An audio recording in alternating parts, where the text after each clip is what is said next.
poder beber cerveza. Y ellos lo ven como algo natural, no les ocasiona cuestión de que si es pecado, si no es pecado. No tienen ningún problema con eso. Y estoy haciendo énfasis en el aspecto de significado cultural. No voy a estar diciendo el pastor dijo que bebiéramos vino y cerveza hoy. No, estoy hablando del significado cultural. Yo ya les he dicho, tengo un profesor que me dio clase en el colegio de teología. Él fue a predicar a Hamburgo, Alemania, durante 2 años y medio. Y la sorpresa de él fue que cuando se celebró la Santa Cena, la primera vez que él oficiaba la Santa Cena ahí en la iglesia en Hamburgo, Alemania, los diáconos prepararon la Santa Cena y todo eso, y era en una copa, dice la cultura ahí, una sola copa, no es las copitas de nosotros, sino que una sola copa. Aquí en el país nosotros estamos acostumbrados a usar el jugo de uva, pero que no tiene un fermento que lleve alcohol. Allá en Alemania sí, o sea, una cosa que sí es fuerte. Y dice que le tocó el turno a él, y cuando pegó el sorbo de la Santa Cena, sintió que le quemó la garganta. Tanto así que la próxima Santa Cena dice que llevó 2 jocotes con sal. Él lo contaba en broma, así lo contaba él, y por eso estoy haciendo referencia literal a lo que él nos decía, pero era en tono de broma, dándonos a entender lo chocante que es desde el punto de vista de una mente occidental como la nuestra, llegar a estas culturas y entender eso. Ahora, ¿y por qué me estoy tomando el tiempo de explicarle todo esto? Porque en la cultura bíblica el vino también tenía un significado.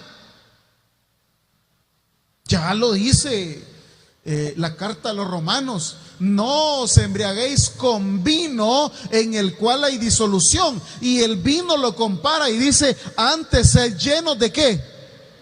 Ay, imagínense cómo hace la trascendencia, el paralelismo entre el vino como el Espíritu Santo. Para que vaya entendiendo un poquito de esta cultura hebrea, judía. Y nos encontramos en el Evangelio de Juan, en donde al que ha preparado la fiesta, al que ha preparado la boda, se le ha acabado el vino. Y claro, las bodas de esta época no eran bodas como las de hoy. Usted hoy va a una boda y la gente es tanta caña, hermano. Tanta caña. Hoy le dicen: vaya, mire, quiero invitarlo a la boda, pero solamente 2 acompañantes. Un acompañante y nada más, no lleve niños. Regalo de sobre.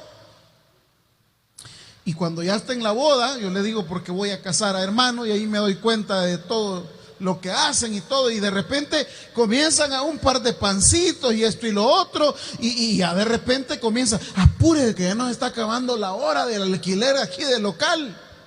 Y comienza todo el mundo a correr ahí, y como siempre las novias llegan 2 horas después. Y entonces viene el novio ya desesperado, y bueno, ¿y entonces vas a venir o no vas a venir? Y la cosa que lo que quiero hacer énfasis es que solo tenemos prestado el local hasta las 7 de la noche, y son las 6:30 y no ha llegado la novia. Y a mí me han dicho, he llegado a casar y dice: mire, pastor, quiero pedirle un favor. Dígame, hermano, es que la boda dure 15 minutos porque ahí nos acabó el local. Pero en la cultura bíblica no. Las bodas duraban semanas enteras. O sea, una chonguenga exagerada. ¿Y qué era lo que abundaba en las bodas? ¿Qué dice el 3? Juan 2:3. ¿Lo tiene conmigo? Y faltando el vino, la madre de Jesús le dijo: ¿qué cosa? Miren la tragedia. O sea, aquí lo importante no es la comida. ¿Qué es lo importante aquí, iglesia? El vino. O sea, eso es lo importante aquí en esta cultura. No crea que, ay, va a andar a traer otra gallina, vos, anda a traer. No. Aquí la tragedia era que se les ha acabado el vino. Anda al Super Selecto pues a comprar otras 2 botellas de vino. Y para que ustedes vean la trascendencia de esto, no crean que Jesús hace el milagro con un par de botellitas, un par de vasos. ¿Qué dice el versículo 6? Estaban ahí 6 tinajas de piedra para agua. 7. Jesús les dijo: llenen estas tinajas de agua. Y las llenaron ¿hasta dónde? ¿Para cuánta gente cree usted que era? De tal manera que las tinajas eran una especie de cántaros largos y son 6 tinajas, y para que las hayan llenado al tope, para que usted vea la importancia del vino. Ahora bien, nos ha llevado el texto en el versículo 9 a que el maestresala, ¿quién era el maestresala? El que se encargaba de que todo en esa boda estuviera saliendo bien, la comida, todito tenía que tener bien alineado. Y le dan a probar a la maestresala el vino que ha hecho Jesús. ¿Y qué es lo que dice el maestresala? Versículo 10. ¿Qué le dice a Jesús? Todo hombre sirve primero el buen vino, y cuando ya han bebido mucho, entonces el inferior. Mas tú has reservado el buen vino hasta hoy. Quiero hacer énfasis en esa palabra, el buen vino hasta hoy. No quiero entrar en detalles técnicos porque no es mi propósito y no me va a alcanzar el tiempo para hacer mi sermón, porque lo quiero ya aterrizar al aspecto práctico. Pero el buen vino hacía referencia a la pureza de ese vino.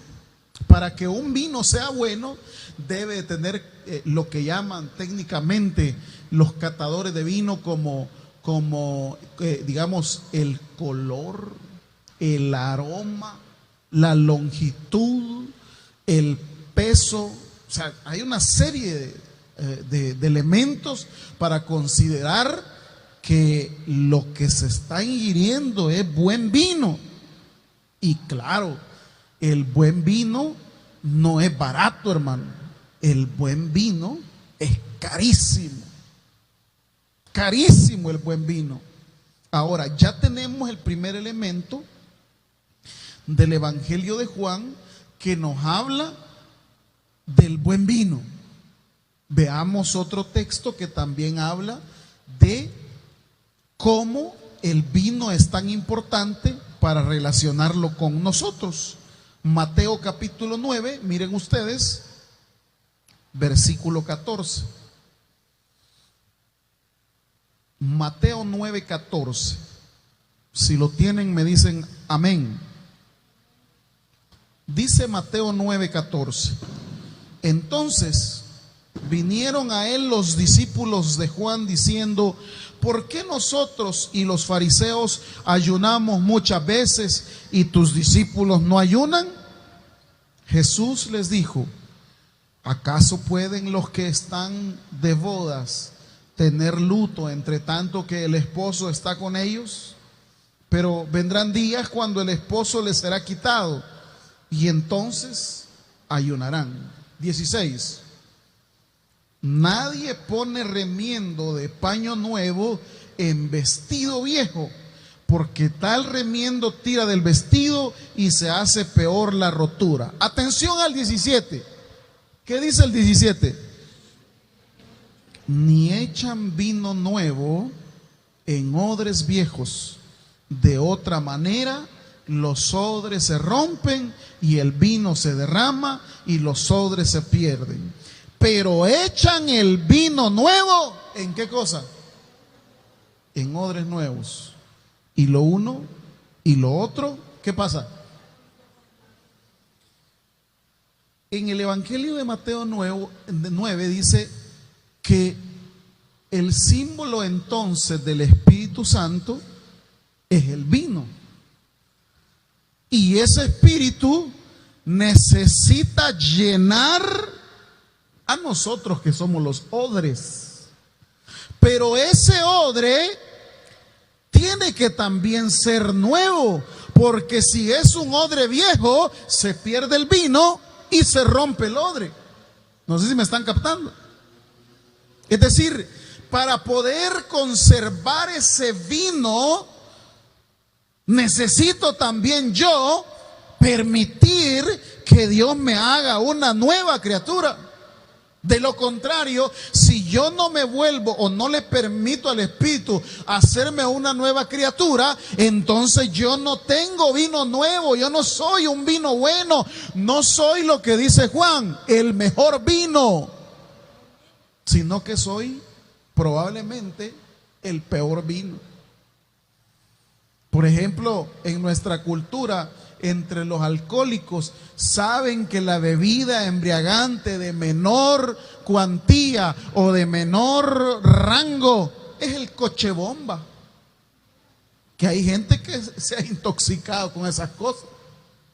Y un alcohólico sabe cuando está tomando un buen vino. No voy a decir que digan amén para no delatarlo. Pero vuelvo al principio. El principio que la Biblia está estableciendo es: nosotros debemos de ser odres nuevos para que ese vino, que es el Espíritu Santo, entre a nosotros y pueda hacer de nosotros que seamos el peor vino. ¿Cuál vino entonces? El mejor vino. En ese orden de ideas, yo quiero hablar con ustedes 5 cosas que nos hacen a nosotros ser un buen vino. ¿Estamos ahí, hermano? Veamos la primera, Mateo 7:15.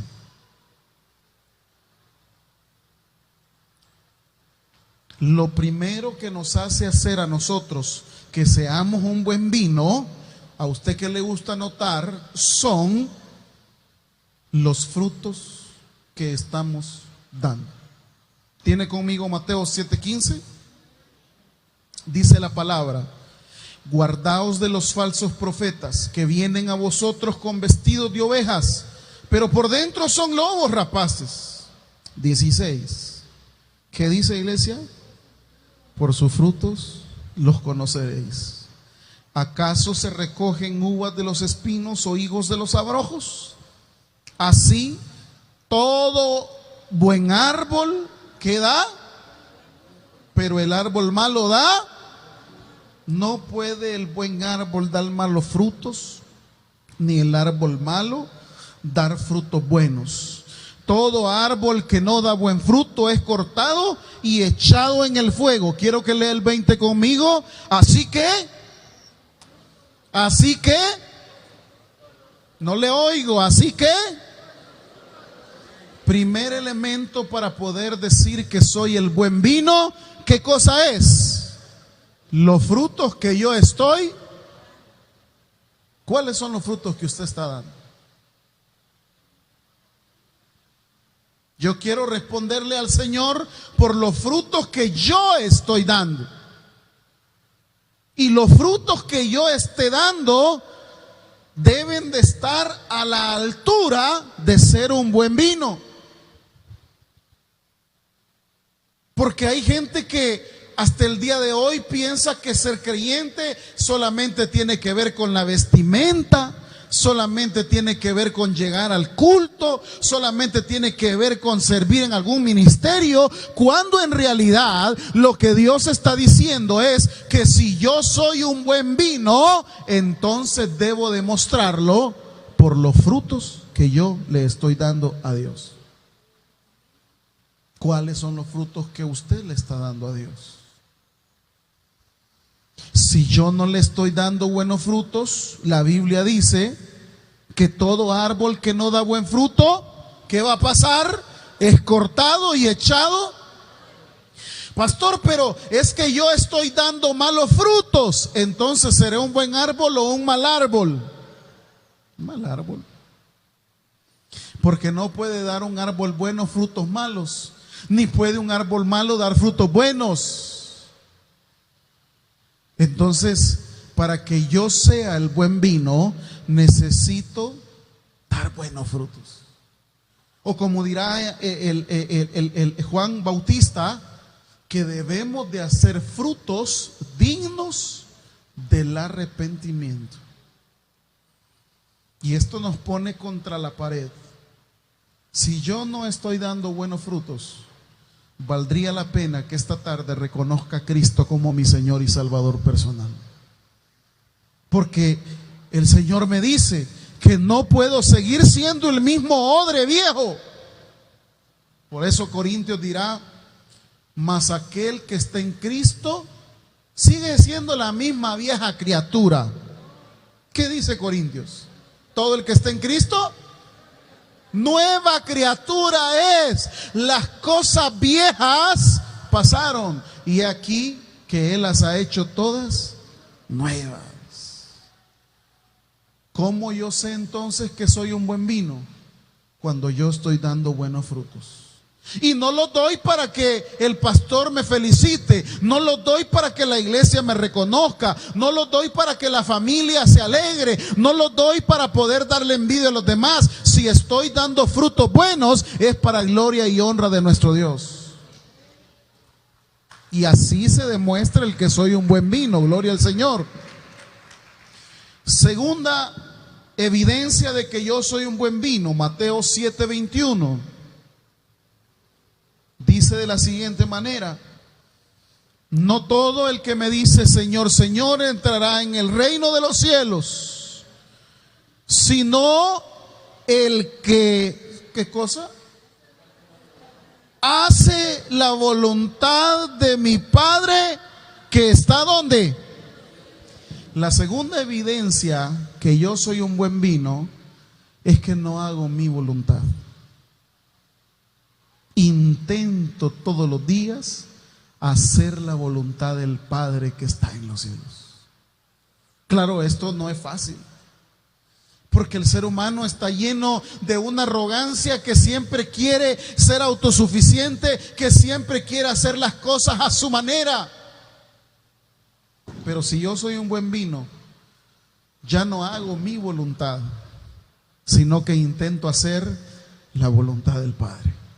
Pablo dice en Romanos, en ese tratado teológico, habla acerca de esta lucha que hay entre nosotros y el Espíritu Santo, y dice: yo a veces quiero hacer lo bueno, pero no puedo.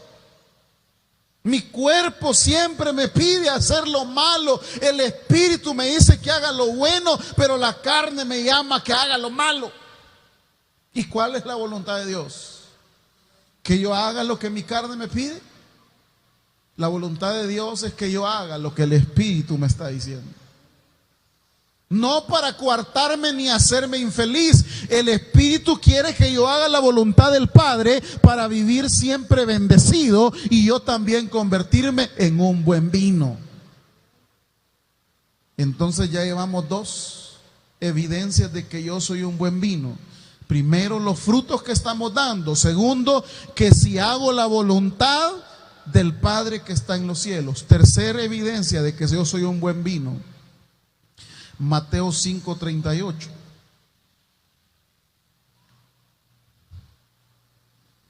¿Lo tienen? Y la tercera evidencia de que yo soy un buen vino tiene que ver en la manera que yo reacciono ante los conflictos. Dice el texto: oísteis que fue dicho, ojo por ojo y diente por diente. Pero yo os digo, no resistáis al que es malo. Antes, a cualquiera que te hiera en la mejilla derecha, vuélvele también la otra. Y al que quiera ponerte a pleito y quitarte la túnica, déjale también la capa. Y a cualquiera que te obligue a llevar carga por una mía, ve con él dos. Al que te pida, dale. Y al que quiera tomar de ti prestado, no se lo rehuses. La tercera evidencia de que yo soy un buen vino es cómo reacciono ante los conflictos. ¿Reacciono con el deseo de vengarme o reacciono como el Espíritu me dice que reaccione? Este texto tenía que ver con el abuso que las autoridades hacían de las personas. Las autoridades romanas tenían la potestad, en el caso de donde dice cualquiera que te obligue a llevar la carga por una mía, ve con él dos. Las autoridades romanas, como que usted vea a un policía nacional civil, veían a cualquier persona y le decían: mira, llévate esta carga por una mía. Y el Señor dice: no solamente se la lleves una mía, llévasela 2 mías, para que él vea que no vas a renegar como los demás ciudadanos, sino que vas a reaccionar como una persona que tiene el Espíritu Santo dentro de su corazón. La segunda connotación cultural decía de Mateo 5, que al que quiera ponerte a pleito y quitarte la túnica, déjale también la capa. Esto era una especie de tribunal que había. Cuando la gente llegaba a pelear por ciertos elementos de negocios, etcétera, etcétera, algunos prestamistas llegaban ahí delante de las autoridades y decía: yo acuso a este hombre que me debe tanto. Entonces decía: que me dé algo de lo que él tiene.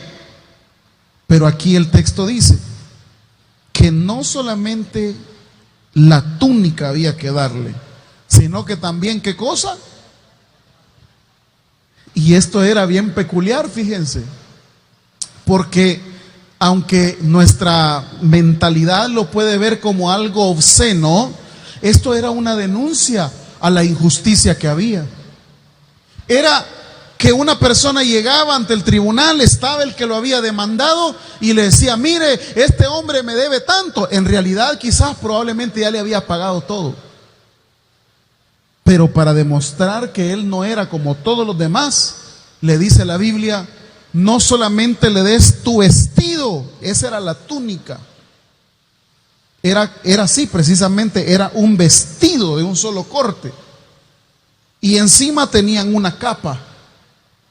Al darle la túnica, el individuo quedaba desnudo, pero tenía también la capa para poder cubrirse. Pero el texto dice: no solamente le des la túnica, dale también.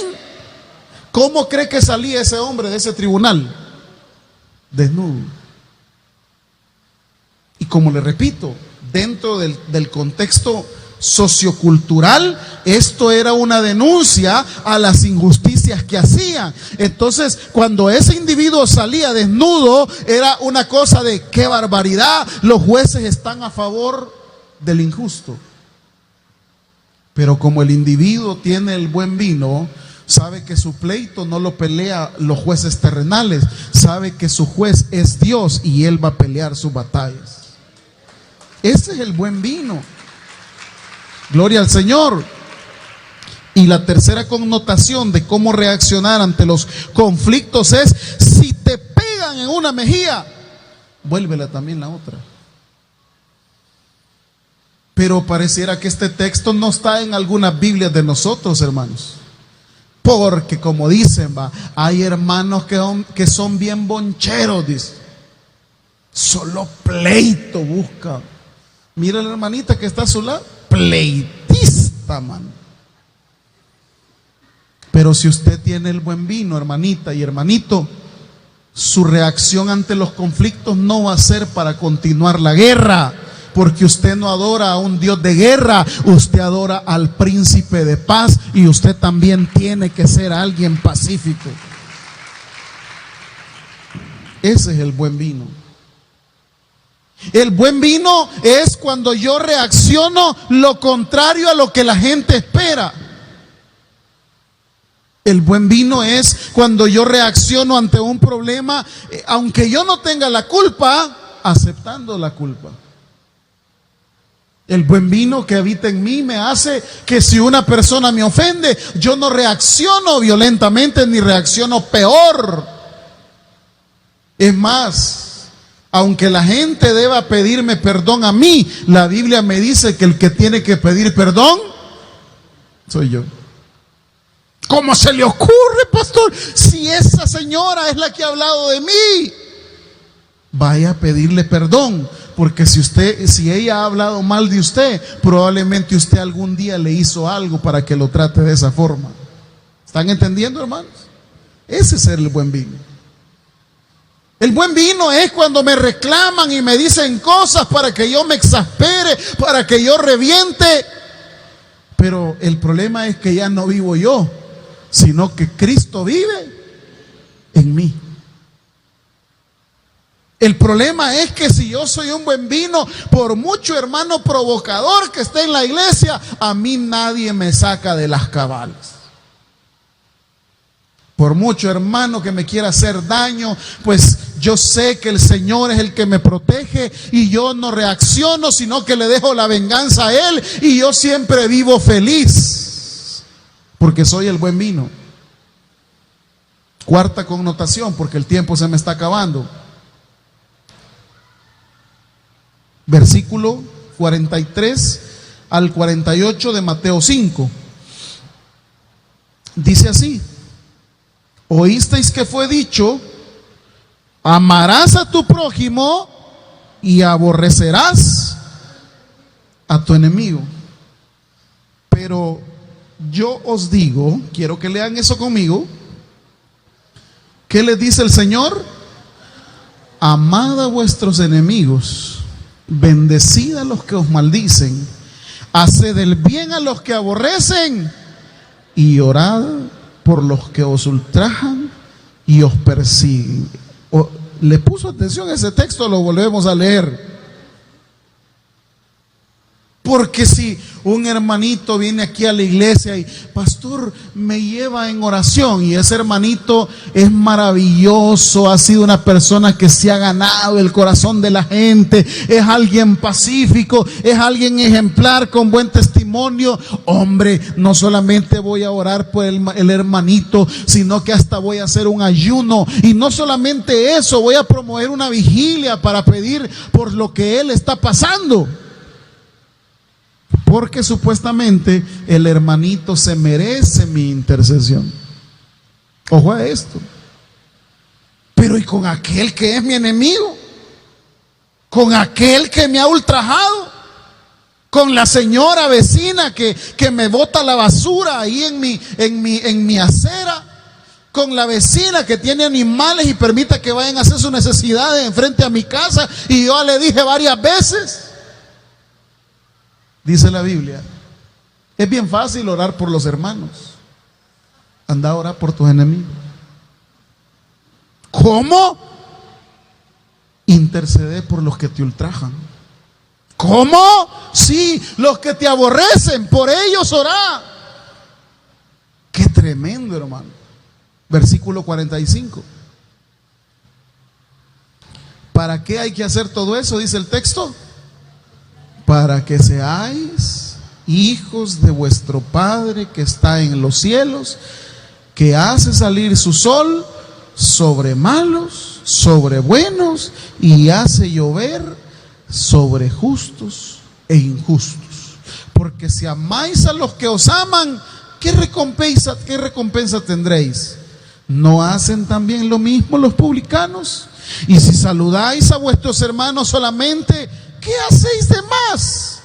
¿No hacen también así en los gentiles? Sed pues vosotros perfectos, como vuestro Padre que está en los cielos es. ¿Qué tal eso? Yo voy ahí en la iglesia y de repente, ay, veo a la hermanita que me cae bien, Dios le bendiga, hermano, qué gusto verla. Pero veo a la señora que me cae mal. Mejor me hago el loco. ¿Sabe qué dice la Biblia? Tengo que ir a saludar. ¿Están aquí todavía, hermano? Va. La señora, la vecina más chambrosa de la colonia, a ella hay que ir a saludar y a orar por ella. Sí, a la que lo han dado en chambres a usted, a ella vaya a saludar y llévele un cake. ¿Qué le parece eso, hermano? Porque solo así, dice la Biblia, me convierto en un hijo de Dios. Solo así me convierto en una persona que es así como el Padre. Y dice, así como Dios. El Señor no hace acepción de personas. Él hace salir el sol para buenos y para malos, para justos y para injustos. El Señor no dice cada mañana, va, a este sí le va a salir el sol, a este no, a este sí, a este no. No, Dios trata a todos por igual. ¿Qué cosas para hacer el buen vino? Ay, mejor me quedo siendo el mal vino, pastor. No, hermanos. Hay que dejarnos redarguir por la palabra, y la palabra nos dice, ustedes tienen que ser un buen vino. Si el enemigo que tienes es una persona que te ha odiado, que te ha hecho pedazos, es la persona por la que más tienes que orar e interceder. El que te ha hecho más daño. Y no es fácil, pero eso dice la Biblia. Y finalizo, Mateo 5:13. Ser el buen vino es 5:13, vosotros sois la sal de la tierra, pero si la sal se desvaneciere, ¿con qué será salada? No sirve más para nada, sino para ser echada fuera y hollada por los hombres. 14, vosotros sois la luz del mundo. Una ciudad asentada sobre un monte no se puede esconder, ni se enciende una luz y se pone debajo de un almud, sino sobre el candelero que alumbra a todos los que están en casa. 16, quiero que lo leamos todos. Así alumbre vuestra luz delante de los hombres, para que vean ¿qué cosa? ¿Qué tiene que ver la gente en nosotros? ¿Qué tiene que ver la gente en nosotros? Vuestras buenas obras. ¿Para qué? Y glorifiquen a vuestro Padre que está en los cielos. En otras palabras, si usted quiere ser un buen vino, su presencia debe de ser grata en todo lugar donde usted va. Es decir, llega a un determinado lugar, ¡qué bendición que ha venido el hermano! Llega a un lugar de su familia, ¡qué bendición que vino la tía fulana! Siempre que ella viene es de bendición. Hoy por hoy muchos de nosotros llegamos al lugar y dicen, ahí viene ese viejo desgraciado. Ahí viene esa maitra. Ojalá que se vaya rápido.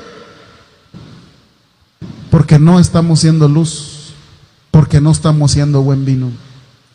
El día que aprendamos a hacer un buen vino, la gente va a querer estar con nosotros, platicar con nosotros, disfrutar con nosotros, no lo que nosotros somos, lo que Cristo ha hecho en cada una de nuestras vidas. Démosle un fuerte aplauso al Señor. Padre, gracias por la palabra que esta tarde nos has dado, un desafío a poder ser el buen vino. Nos hemos conformado con ser un vino corriente. Nos hemos conformado, Señor, con tan poco. Sin embargo, la palabra nos dice que debemos de ser el mejor vino. Y para ser el mejor vino necesitamos ser odres nuevos. Y en esta tarde, Dios, en este culto de consagración, queremos que esta semana nos llenes de tu gracia. Estos 5 aspectos que hemos visto para hacer el buen vino, que sean un desafío para todos nosotros, que lo procuremos desde hoy mismo, desde mañana, que si tú no has venido o nos has llamado a tu presencia, podamos tener ese deseo de agradarte y de ser luz en medio de las tinieblas. Padre, oro por el trabajo. Oro, Señor, por la seguridad, oro por nuestra economía, que esta semana sea de bendición. Si hay alguien que está enfermo, que tú lo sanes. Si hay alguien que está enemistado, que tú hagas, Señor, que haya una conciliación. Si hay alguien que está desanimado, que tu Espíritu Santo le dé nuevas fuerzas. Si hay alguien que no tiene un empleo, que tú le proveas uno esta semana, Dios. Si hay alguien que tiene su negocio, trabaja en ventas, que esta semana pueda ver tu bendición en medio del caminar. Desde ya, Señor, lo declaramos. Y también no podemos cerrar esta tarde sin hacer la invitación para todo aquel que quiera aceptar a Cristo como su Salvador personal. Si hay alguien acá entre nosotros que quisiera aceptar al Señor, levante su mano. Póngase de pie. Este es el momento para aceptar al Señor.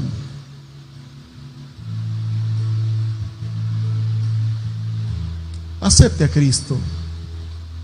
Póngase de pie. Dice la Biblia: a lo suyo vino y los suyos no le recibieron, mas a todos a los que le recibieron, a los que creen en su nombre, les dio potestad de ser hechos hijos de Dios. El predicador ha finalizado el mensaje. Es hora que recibas a Jesús como tu único y suficiente Salvador personal. Hazlo de la siguiente manera: Señor Jesús, yo te recibo hoy como mi único y suficiente Salvador personal. Creo que eres Dios, que moriste en la cruz por mis pecados y que resucitaste al tercer día. Me arrepiento, soy pecador, perdóname, Señor. Gracias doy al Padre por enviar al Hijo a morir en mi lugar. Gracias, Jesús, por salvar mi alma hoy. En Cristo Jesús, mi Salvador. Amén. Si has hecho la oración con todo tu corazón, te damos la bienvenida a la familia de la fe. La Biblia dice en Juan capítulo 1, versículo 12: mas a todos los que le recibieron, a los que creen en su nombre, les dio la potestad de ser hijos de Dios. Te damos la bienvenida a nuestra iglesia. Somos más que una familia. Tabernáculo Bíblico Bautista, Ciudad Delgado. Dios te bendiga.